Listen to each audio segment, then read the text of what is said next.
अस्सलाम वालेकुम everyone, welcome to word IQ। उम्मीद करती हूँ आप सब ठीक ठाक होंगे। आज की वीडियो का हमारा टॉपिक है बैलेंस ऑफ पावर। आज की वीडियो में हम बैलेंस ऑफ पावर से रिलेटेड बहुत से इंपॉर्टेंट क्वेश्चंस के बारे में जानेंगे, जैसे कि पावर क्या है, बैलेंस ऑफ पावर किसे कहते हैं, social scholars balance of power को कैसे एक्सप्लेन करते हैं, बैलेंस ऑफ पावर का मतलब क्या परमानेंट पीस है, वो कौन से दो तरीके हैं जिसकी वजह से हम बैलेंस ऑफ पावर को मेंटेन कर सकते हैं, वो कौन सी दो मेन थिंग्स हैं जो कि बैलेंस ऑफ पावर को डिसरप्ट करती है और वॉर की वजह बनती है, और 19th सेंचुरी यूरोप में बैलेंस ऑफ पावर स्टेट ने कैसे मेंटेन किया और क्यों 20th सेंचुरी में ये बैलेंस ऑफ पावर डिसरप्ट हुआ। ये थे क्वेश्चन जिनकी आज हम अपनी वीडियो में एक्सप्लेनेशन देंगे। सो वीडियो स्टार्ट करने से पहले गुजारिश है कि चैनल को लाइक शेयर एंड सब्सक्राइब करना ना भूलिएगा। Let's start our topic. Balance of power को जानने से पहले ज़रूरी है कि जाना जाए कि व्हाट इज़ पावर, पावर क्या है। स्कॉलर रॉबर्ट दाल का कहना है, power has been defined as a matter of getting people to do what you want them to do and what they would not otherwise have done. आसान लफ्ज़ों में बताया जाए तो पावर एक ऐसी टर्म है, ऐसी एबिलिटी एंड कैपेसिटी है जिसकी वजह से आप लोगों को वो काम करने को कहें और वो कर भी दें, क्योंकि आपके पास वो एबिलिटी एंड कैपेसिटी है। अगर आपके पास वो एबिलिटी और कैपेसिटी ना हो तो वो लोग आपका काम ना करें। ये है जी पावर। पावर से रिलेटेड एक ब्रीफ इन्फॉर्मेटिव वीडियो हमारे चैनल पे मौजूद है, हम डिस्क्रिप्शन बॉक्स में उसका लिंक भी डाल देंगे, सो आप वहाँ से देख सकते हैं। Now move towards the balance of power. अब हम जानेंगे बैलेंस ऑफ पावर किसे कहते हैं। Balance of power international relations और सोशल साइंस में यूज़ की जाने वाली एक नॉर्मल सिचुएशन है।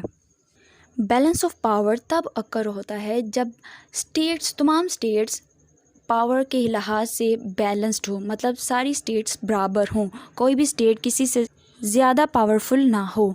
Means this occurs when there is no state that is significantly more powerful than all of other states. जैसे कि हमने पहले बता दिया कि सारी स्टेट्स पावर के लिहाज से बराबर होती हैं, इसीलिए इसको बैलेंस ऑफ पावर कहते हैं, मतलब पावर का बैलेंस होता है। ये एक रियलिस्ट थ्योरी की टर्म है जिसमें उनका कहना है कि पीस थोड़ी देर के लिए जो रहता है वो इसीलिए रहता है कि क्योंकि स्टेट्स में बैलेंस ऑफ पावर होता है, और यही बैलेंस ऑफ पावर स्टेट के दरमियान पावर पीसफुल रिलेशन को मेंटेन करने में मदद देता है। बैलेंस ऑफ पावर को एक्सप्लेन करते हुए हेडली बुल का कहना है, a balance of power exist where no state or group of states have more power than any other state or group of states. Hedley Bull के मुताबिक भी balance of power इस situation को कहते हैं जिसमें एक स्टेट या ग्रुप ऑफ स्टेट्स किसी दूसरी state or group of states के मुकाबले में पावर में बैलेंस्ड हो, मतलब बराबर हों। इस सिचुएशन को बोलते हैं बैलेंस ऑफ पावर। अब हम अपने नेक्स्ट क्वेश्चन की तरफ चलते हैं, जिसमें है जी whether balance of power means a permanent peace. कि क्या हम ये कह सकते हैं कि पावर का बैलेंस होना एक परमानेंट पीस प्रोवाइड करता है दुनिया में? तो इसका आंसर ये है, balance of power is meant to basically preserve international stability to best extent, never mean to preserve peace in all circumstances. Small wars may occur. It is designed to prevent major wars. कहा जाता है कि balance of power बस international stability को maintain करने के लिए बनाया जाता है। इसका हरगिज़ मतलब नहीं कि हर हालात में हमें ये पीस यानी अमन प्रोवाइड करेगा। छोटी छोटी वॉर्स हो सकती हैं। ये balance of power major wars को रोकने के लिए बनाया जाता है। ये है जी इस क्वेश्चन का answer. Our next question is what are the two ways to make balance of power possible. वो कौन से दो तरीके हैं जिसकी वजह से हम बैलेंस ऑफ पावर को पॉसिबल बना सकते हैं। The first is increasing hard power, जिसको हम मिलिट्री पावर कहते हैं मोस्टली, और इकोनॉमिक पावर भी कहते हैं।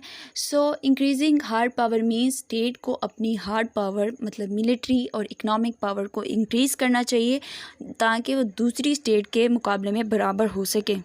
اور دوسری چیز ہے making alliance with other state, مطلب اگر اسٹیٹ کے جو پاور ہے وہ دوسری اسٹیٹ کے مقابلے میں کم ہے تو اپنی پاور کو اس طرح مینٹین یا بیلنس کر سکتی ہے کہ دوسری اسٹیٹ کے ساتھ فرینڈلی ریلیشنس یعنی الائنس میں چلی جائے، دوسری اسٹیٹ کے ساتھ کوائلیشن میں چلی جائے۔ سو یہ دو طریقے تھے جس کی وجہ سے بیلنس آف پاور کو مینٹین کیا جا سکتا ہے یا پاسبل بنایا جا سکتا ہے۔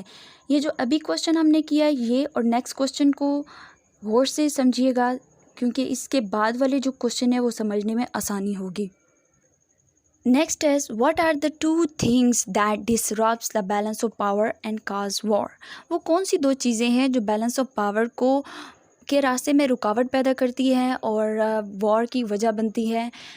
یہ فرسٹ اس میں آتا ہے آرم ریس، مطلب بعض دفعہ یہ ہوتا ہے ہارڈ پاور کو اپنے انکریز کرنے کے چکر میں اسٹیٹس آرم ریس میں لگ جاتی ہے، مطلب ایک اسٹیٹ دوسری اسٹیٹ سے آرم میں ملٹری پاور میں زیادہ بڑھنا چاہتی ہے اور چاہتی ہے کہ دوسری اسٹیٹ سے زیادہ اس کی ملٹری پاور ہو۔ یہ آرم ریس دوسری اسٹیٹ کے لیے سیکیورٹی ڈائلیما پیدا کرتی ہے اور وار کی وجہ بنتی ہے۔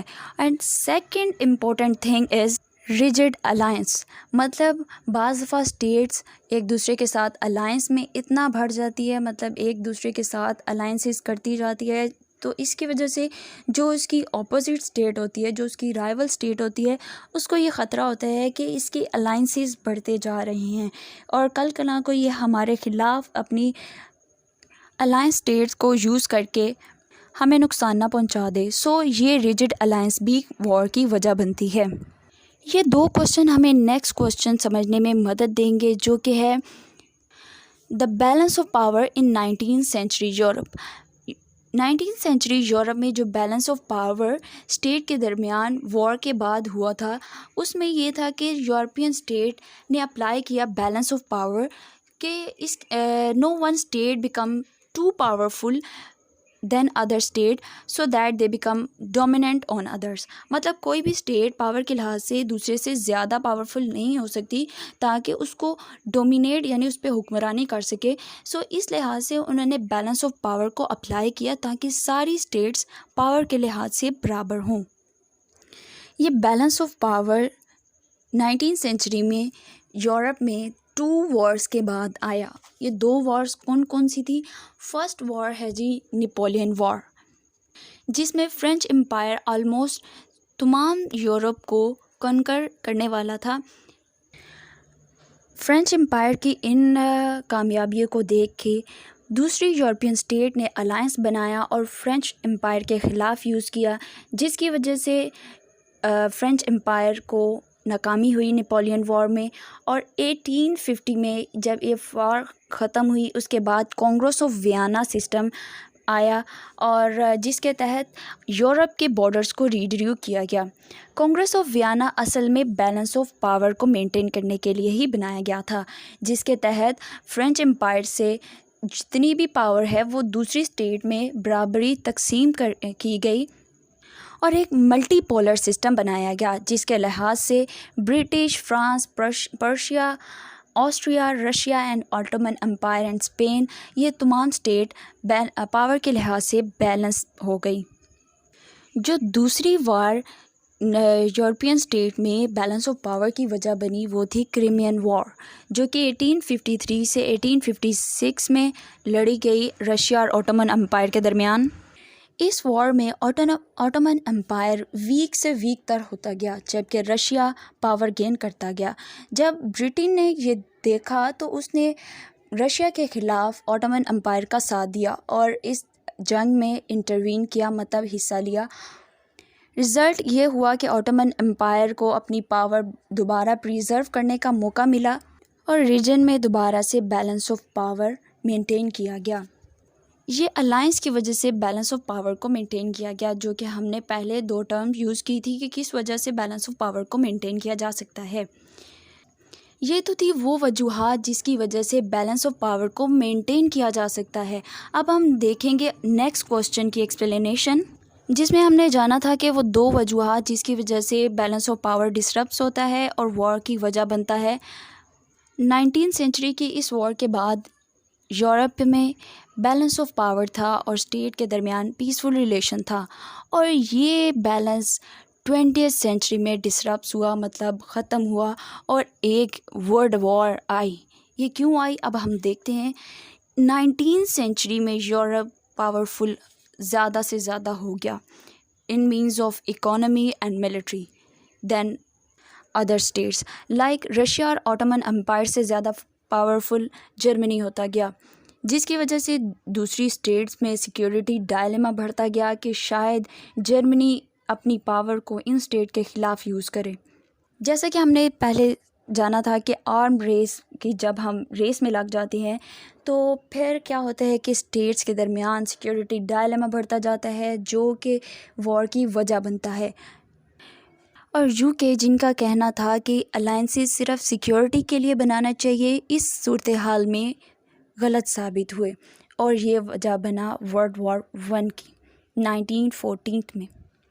ये तो था बैलेंस ऑफ पावर का टॉपिक। उम्मीद करती हूँ आपको सब सवालात का सही से समझ आई होगी। अगर किसी सवाल की समझ नहीं आई तो आप कमेंट्स बॉक्स में कमेंट भी कर सकते हैं। वीडियो अच्छी लगी हो तो वीडियो को लाइक एंड चैनल को शेयर एंड सब्सक्राइब करना ना भूलिएगा। मिलते हैं नेक्स्ट वीडियो के साथ, अभी के लिए